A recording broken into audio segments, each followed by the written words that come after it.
The great glass towers of the galactic peace summits sparkled in the light of 3 distant suns. Ships from across the galaxy hovered in neat rows, each flying the flags of their homeworlds. Diplomats, warriors, and rulers stepped out in proud lines, wearing colors, armor, or robes to show who they were. Among all the tall aliens, silver-skinned beings, and glittering reptilian nobles, one man stood out because he looked so plain. He was a human. His name was Captain Elias Ward. He walked with a slow, steady pace, wearing a dark uniform that no longer fit as perfectly as it once did. His hair had turned gray at the edges, and a small scar ran across his cheek. His eyes, calm and serious, looked around the summit without fear, but without pride either. Many younger aliens whispered about him. "Is that him?" one asked. "Elias Ward? The ghost of Haller Prime?" another said, but most didn't recognize him. He was a hero of the old wars, a man who had disappeared after peace was declared. Some believed he had died. Others thought he had left the galaxy altogether. The truth was simpler. After the war, Elias had gone to a small green planet on the edge of human space. There he lived quietly, growing food and watching the stars. He never asked for medals. He didn't want to be remembered, but now the galaxy was fragile again. Tensions were rising. Galactic Council had called him out of peace and back into the spotlight. Not as a warrior, but as a symbol. The summit was meant to keep the peace. Alive, Elias stopped at the entrance of the Great Hall, looking up at its shining ceiling. Flags of all worlds hung above, spinning slowly. He took a breath, then stepped forward. Inside, the leaders of over 30 species sat on platforms shaped like petals. At the center was a wide, round floor where guests and important symbols of the past were shown. He was guided there. Just behind him, the air shifted. A new ship arrived. The room fell into silence as the doors opened. 6 Serati guards walked in. Their black and gold armor shimmered under the light. Behind them came a tall woman, her skin soft silver with faint traces of purple. Her eyes glowed, faintly blue. A long flowing cape trailed behind her. Queen Viera of the Serati Empire had arrived. She did not walk fast. She moved like someone who had never been told to hurry. Her gaze was calm, sharp, and proud. Many said her voice alone could quiet a battlefield. She had ruled since she was a teenager and never lost a single war. When she entered the hall, everyone stood. Even those who disliked her knew to show respect. Then her eyes fell on Elias. She stopped walking. It was only for a second, just one heartbeat. But something in her face changed. Her cold look faltered. She blinked. Her lips parted slightly as if in shock. The human did not notice. He had lowered his head politely. The queen looked around quickly, then kept walking. Her steps had changed, more careful, almost hesitant. The ceremony continued. The High Speaker of the Council gave a long speech about unity and peace. Drones showed images of past battles, broken planets, and the rebuilding of cities. Children from different species sang a song in a dozen languages. Then, Elias was called forward. He did not speak much, just a few words. "I am not a leader," he said. "I only came because I was asked. I believe peace is worth remembering, that's all." Some applauded. Some seemed confused, but the queen never looked away from him. Later, in her private room, Queen Viera stood before a tall mirror. Her advisors waited outside. She had dismissed them early. She opened a small hidden box on a table. Inside it was a simple pendant, shaped like a star. She touched it gently. The metal was old, scratched from years of wear. She opened it. Inside was a faded drawing. A child's hand had drawn a man in a human soldier's suit, holding a stick like a sword. Above the picture was a name written in shaky Serati script. Elias. She remembered the fires, the night she had run alone, the fear in her chest. And then the voice, "You're safe now, little star." She had never told anyone. No one, not her advisors, not the council, not even her closest friends, knew that the strongest queen in the Serati Empire had once been saved by a human soldier. Not just saved, inspired. Because of him, She had trained harder. She had studied war and peace. She had climbed the ranks until she wore the crown. She thought he had died long ago. But now, here he was older, quieter, standing alone on the summit floor. She stared at the pendant. The man did not remember her. She saw it in his eyes, but she remembered him. A knock at the door. "Your Majesty," her advisor called softly. "The human has been invited to the garden wing tomorrow evening. Would you like us to cancel your visit there?" She paused. "No," she said, her voice low. "Leave it as it is. Very well." As the door closed again, Vera stood alone. In silence.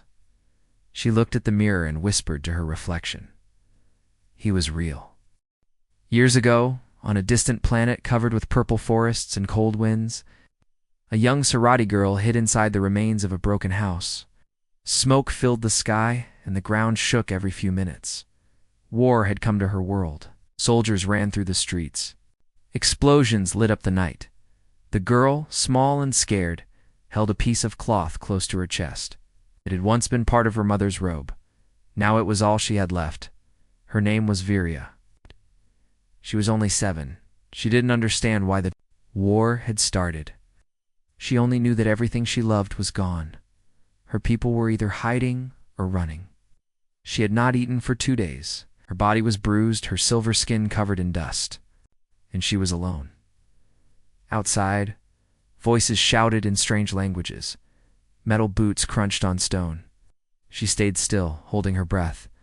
Suddenly, the roof above her shook, a loud sound crack, and the wall beside her crumbled.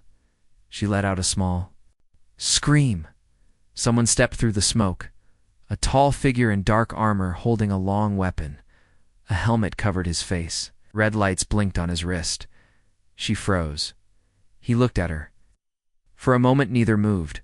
Then the soldier slowly removed his helmet. It was a human. His face was tired. Dirt and blood covered his cheek. But his eyes were kind. Soft brown eyes, not like the sharp or angry eyes she had seen in other soldiers. He kneeled slowly, lowering his weapon to the ground. "It's okay," he said in a calm voice. "You're safe now." She didn't understand the words, but something in his tone made her believe them. He reached into his pack and pulled out a small energy bar, broke it in half and handed it to her. She took it with shaking hands. Then gently he opened a small metal case. Inside, it was a star-shaped pendant. He held it out to her. "Keep this," he said. "You're strong, like a star." She held the pendant tightly. When the sound of more boots came from behind the ruins, he looked back quickly. He turned to her and pointed to a hidden path behind the building. Then he stood up, aimed his weapon, and ran the other way. Virea ran. She didn't stop until she reached the edge of the forest that night. She looked up at the stars and promised herself, "I will never forget him," back in the present. Queen Vera stood on the balcony of her guest suite on Zurl. The view showed the endless sky of the summit world, with ships drifting like stars. She still held the pendant in her hand. She had grown so much since that day. She had trained under commanders, studied in royal academies, and fought in battles, where she commanded fleets. When her mother died, the crown passed to her. The Scifi saw her as a cold and perfect leader. But they didn't know what gave her strength. A nameless human soldier until now. She had never known his name. Elias Ward.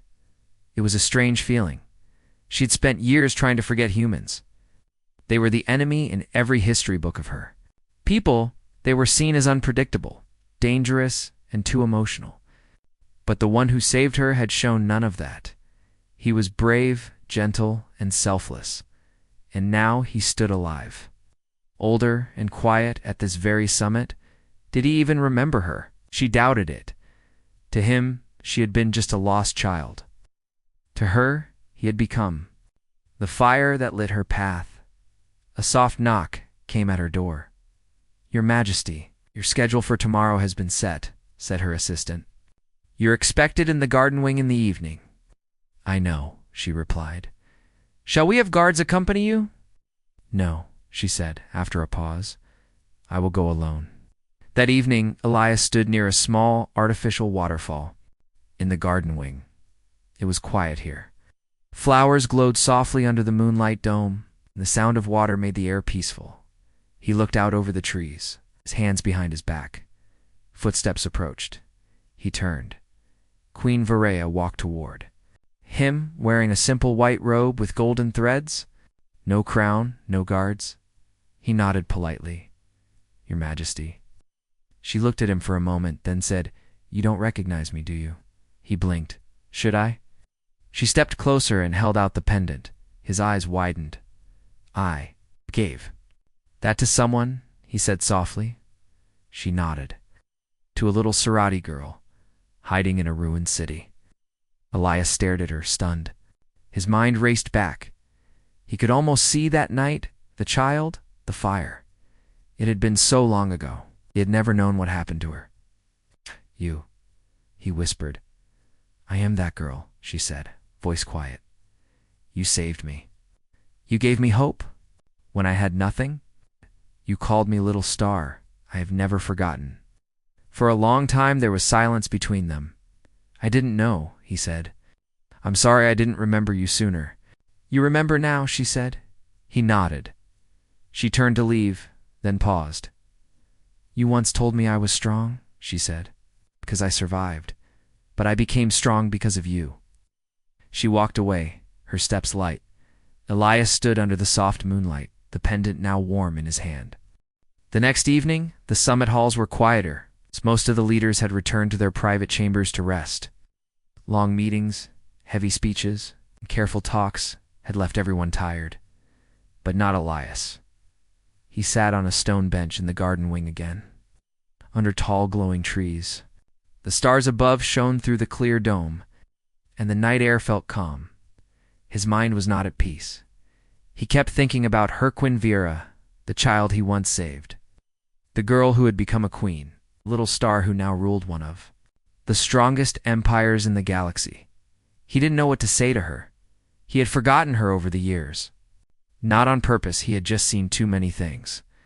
Too many lives, too many battles. But now she stood in front of him as a grown woman with power, strength, and eyes full of memories. He looked down at the pendant in his hand. The star-shaped charm was old, but still held a quiet glow. Then he heard soft footsteps. He looked up. Queen Vera had returned. This time, she wore her crown again, and her long cloak of scales trailed behind her. But her face was calm and her voice soft. "I asked to see you," she said. Elias stood and bowed slightly. "Of course, Your Majesty. Please," she said. "No titles tonight. Just speak to me, like you did back then." He sat down. Slowly, and she sat beside him, though leaving a small space between them. For a while, they just listened to the wind in the trees. Then she spoke again. "I thought of you every day after that night. I didn't even know you survived," Elias said quietly. "I had to run in the opposite direction to distract the patrols. I never found out what happened to the city." She nodded. "Many were lost. But your help gave me enough time to reach my people. They found me hiding in the forest, still holding the pendant." He glanced at it. "I didn't think it would last this long. Kept it close," she said. "It became a reminder of what?"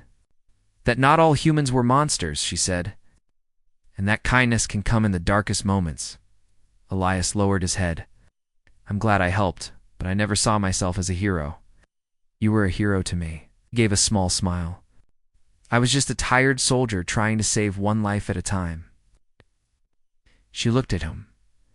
"Do you know what I told my council when they asked why I supported peace with Earth?" He shook his head. "I told them," she said, "because one human saved me, not with power, but with mercy." Elias was quiet for a long time. "You've become a great leader," he said at last.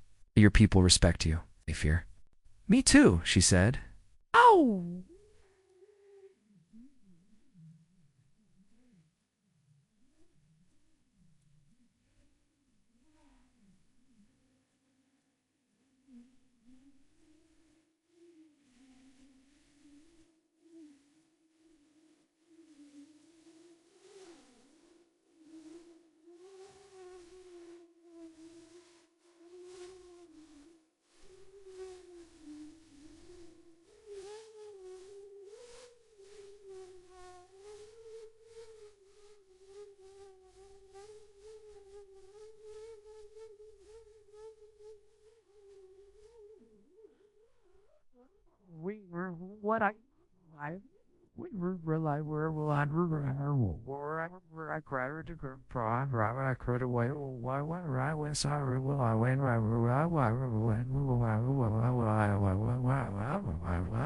You rose to lead. That takes strength. Freya looked away. But I miss that little girl sometimes. It's the one who believed in stars. The one who smiled when a stranger shared his food. Elias chuckled softly. I miss being that man. It's the one who still believed peace was possible. They both sat in silence. Then she said, "Why did you leave the army?" "I got tired," Elias said. "Too many battles, too many graves. I wanted to grow something instead of destroying things. So I bought a farm on Earth. Just soil, water, and sky. Did it help a little?" he said. "But some nights, I still see the past." She nodded slowly. "Me too." Soft wind passed through the garden. The trees swayed and leaves danced around them.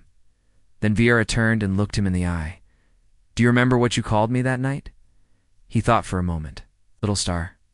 She smiled gently. "No one has called me that since." "Suited you," Elias said. "Even in the dark, you didn't stop shining." She took a deep breath. "You once gave me hope. I never forgot.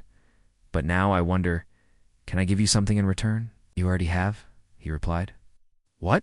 "This," he said, gesturing to the garden, the summit, and her presence. "You came in peace. You chose to remember mercy. Does that mean something?" She looked down.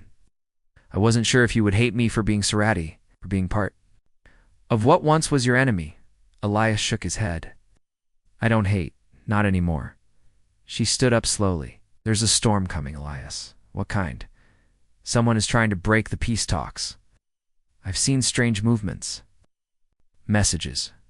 Someone doesn't want humans and Serati to join hands." Elias stood beside her. "Do you think it's an outside force?" "I don't know yet," she said.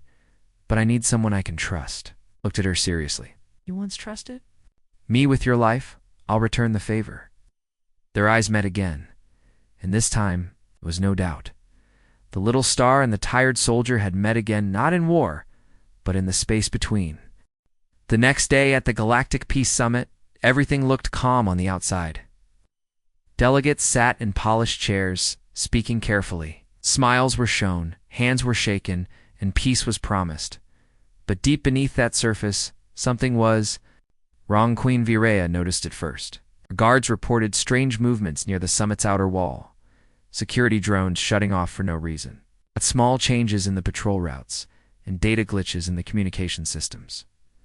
At the same time, Elias Ward, now moving quietly through the lower levels of the summit structure, had noticed something strange as well.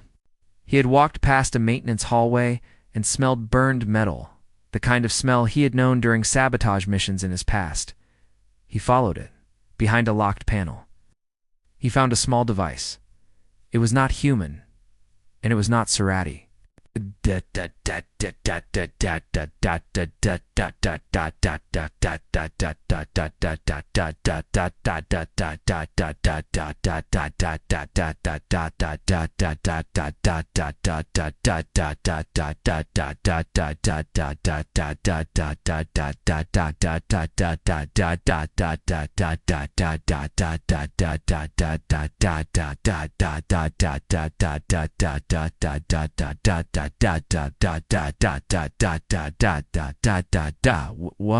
Wonder why I had one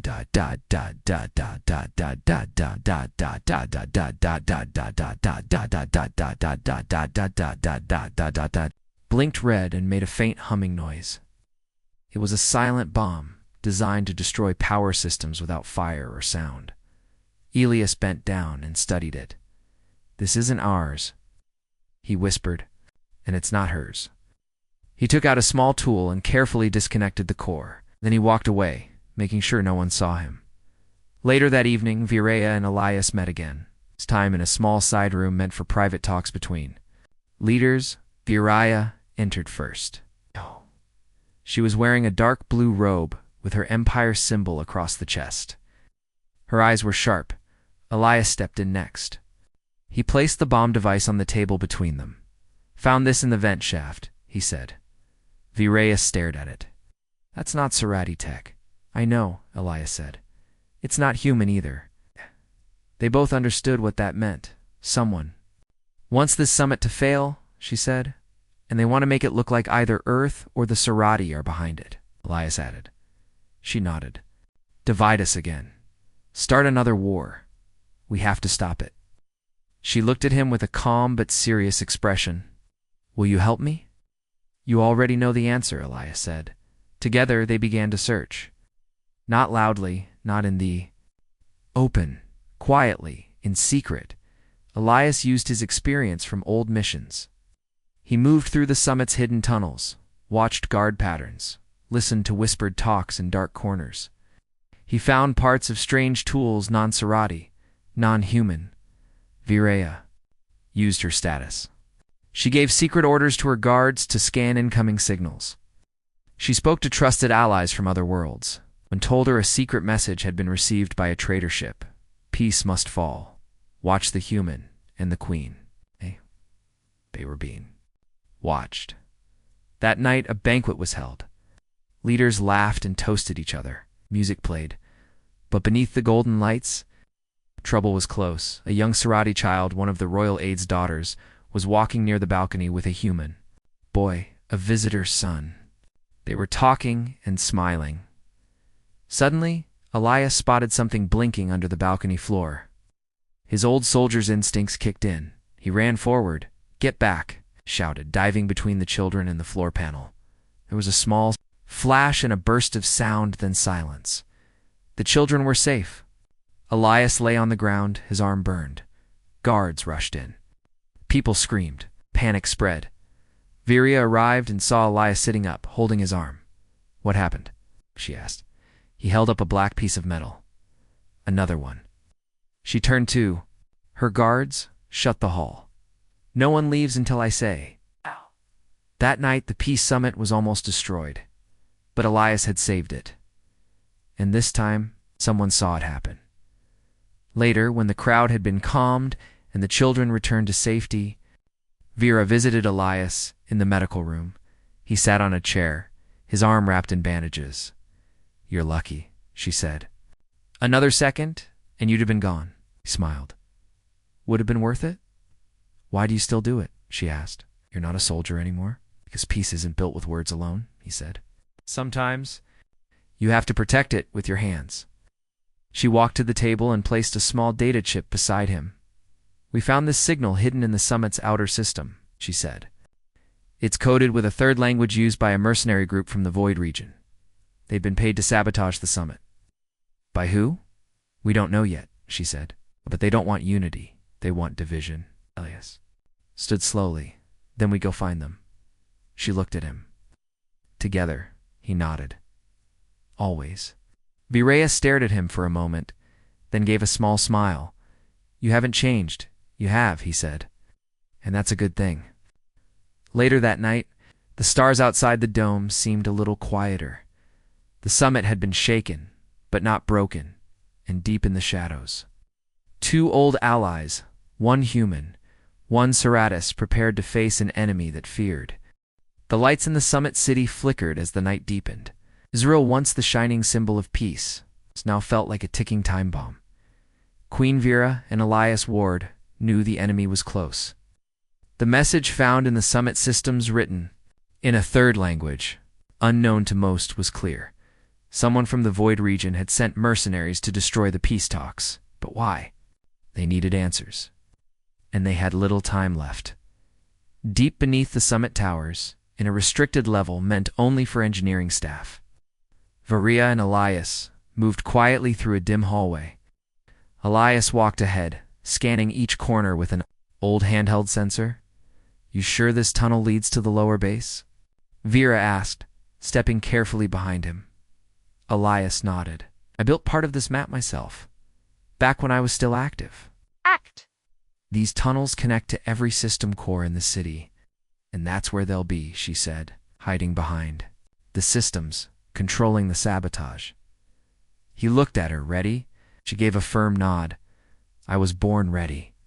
They reached a locked door. Elias knelt and pulled out a small hacking device. As he worked, he spoke quietly. I never thought I'd end up working with a Serati queen. I never thought I'd end up trusting a human again, she replied. He chuckled. Funny how the universe works. The door opened with a soft click. They stepped inside. The lower base was cold and silent. Strange blinking lights filled the room, computers and machines buzzed, but no workers were there. Too quiet, Elias whispered. Suddenly movement. From the shadows, 3 tall figures stepped out. They wore black armor with no symbols. Their faces were hidden by masks. Step back, one of them said in a rough, robotic voice. Virea narrowed her eyes. You don't belong here. Identify yourselves. No need, the leader replied. This summit ends tonight. The galaxy must stay divided. Elias slowly reached toward his belt. Why? Who sent you? Peace is weakness, the figure said. When the strong fight, the smart profit. 4th figure appeared behind them, maiming a blaster. Elias moved fast. He pulled Vera down just as the weapon fired. The blast missed her by inches. He rolled forward, knocking the gun from the attacker's hand, then kicked another to the ground. Virea stood quickly and threw a sharp blade from her robe, hitting the final mercenary's arm. He dropped his weapon. Within seconds, the fight was over. Elias stood breathing hard, small cut on his cheek. Virea walked to the masked leader and tore off his helmet. The man had pale skin and dark blue eyes. He didn't look like any known race. Voidborn, Elias said. Exiles who live beyond the star maps. They work for whoever pays the most. Vera pressed a button on her bracelet. Guards incoming. You'll answer for this. But the mercenary only smiled. You're already too late. A final strike is coming, and no one will stop it. In the command tower, the summit's alarms rang out. A warning message echoed through every hallway. Emergency alert. Detected foreign signal in air control systems. Potential shutdown of oxygen level in all chambers. Panic spread. Elias and Virea rushed back to the main floor. As they ran, he looked at her. If they shut the oxygen systems down, everyone will collapse, she finished. Even with guards, we'll lose the summit. They entered the control center. Vera shouted, secure the ventilation system. Block every unauthorized input. Elias moved to the main terminal and tapped into the backup files. Found the signal, he said. It's feeding from an external satellite. He worked fast, fingers flying over the screen. Then dash success. He shut the signal down. The alarm stopped. People stared in confusion, but slowly calmed. Elias turned to Virea and said, we just stopped a war. She didn't speak for a moment. Then she stepped forward and did something unexpected. She placed her hand on his shoulder. You've done more than save this summit, she said. You've reminded me why I believed in peace. Later that evening, they stood in a quiet balcony room far above the summit. The stars outside were peaceful again. The danger had passed for now. Vera looked at Elias. Do you think the others will believe what we found? They have to, he said. We'll show them the proof. Recordings, the captured mercenaries, the signals. She gave a small nod. Back then, she said softly, when I was a child hiding in the ruins, I thought the world was ending. It almost did, Elias replied. But you didn't give up. You gave me a reason not to. She reached into her pocket and handed him something. It was a copy of the summit's official peace agreement, but signed already by both Earth and the Serati. You've earned this, she said. Elias smiled and held the paper gently. Peace. Sealed by a pendant and a promise. She laughed softly. Not bad for a tired soldier and a scared girl. As the night wind blew through the balcony, the two stood side by side. 2 lives. 2 paths now, walking forward together. The day of the final summit gathering had arrived. Bright lights filled the great hall of Zurl. Long banners waved gently from the ceiling. Delegates from over 100 star systems sat in silence, waiting. Everyone knew something important was about to happen, but not everyone knew just how close they had come to disaster. Queen Virea stood behind the central speaking podium.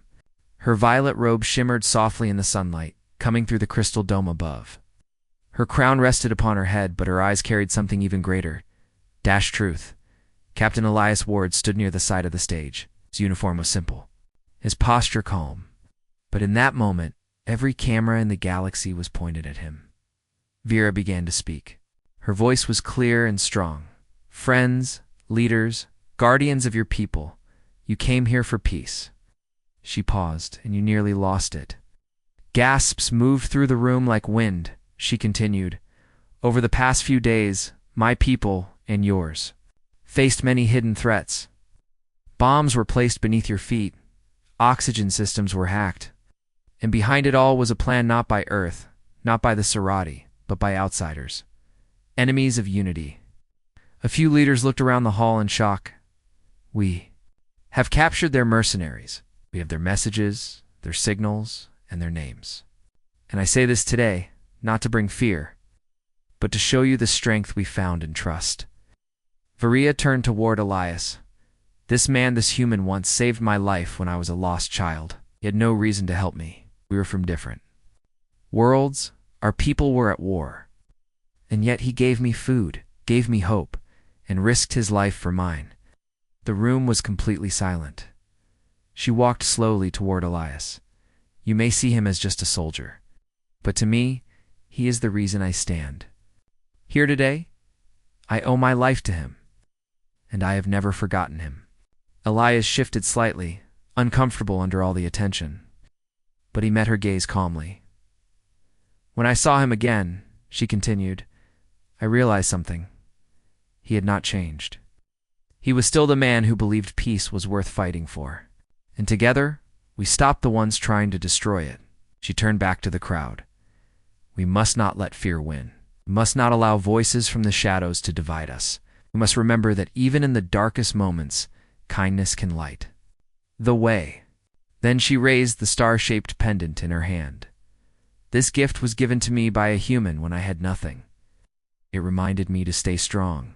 And today, I return it not in sorrow but in promise. She stepped forward and gently placed the pendant in Elias's hand. This time, she said, we carry the light together. Applause broke through the silence, first slow, then strong. Leaders stood one by one. The entire hall rose to their feet. Elias nodded once to the crowd, then looked down at the pendant in his palm. A small smile touched his face. After the ceremony, the two stood on the edge of the summit garden once more. The sky above was soft and golden as the twin suns of the planet dipped lower. You spoke well, Elias said quietly. It came from the heart, Virea replied. I meant every word. He held the pendant gently. I never thought something so small would matter so much. It mattered to me, she said, and maybe now it matters to others too. He walked slowly through the garden paths. You'll return to Earth, she asked. For now, he said. But I'll stay involved. Peace takes more than one speech. She smiled. Yes, it takes effort and trust. He glanced at her, and a little courage. They stopped by a quiet tree, its leaves glowing faintly in the evening light. I never asked, Elias said. What did your people say when they learned a human saved their queen? Vera laughed softly. At first, shock, then silence. But now, respect. He smiled. Good. Maybe the next generation won't grow up afraid of each other. Maybe. They'll grow up together, she said. He nodded. There was a long pause. Then she turned to face him. Thank you, she said, for everything. He looked into her eyes. Thank you for remembering, for keeping hope alive. A soft breeze passed between them, and in that quiet moment, nothing else mattered. No crowns, no weapons, no borders. Just a memory shared between two souls, bound by a single act of kindness that had echoed across years. Later, as the summit ended and ships began to rise into the stars once more, people across the galaxy watched the news. They saw a human and a Scifi queen standing side by side. They saw proof that peace was not just words, it was a story. A story that began with a child in danger, ended with a queen remembering her hero.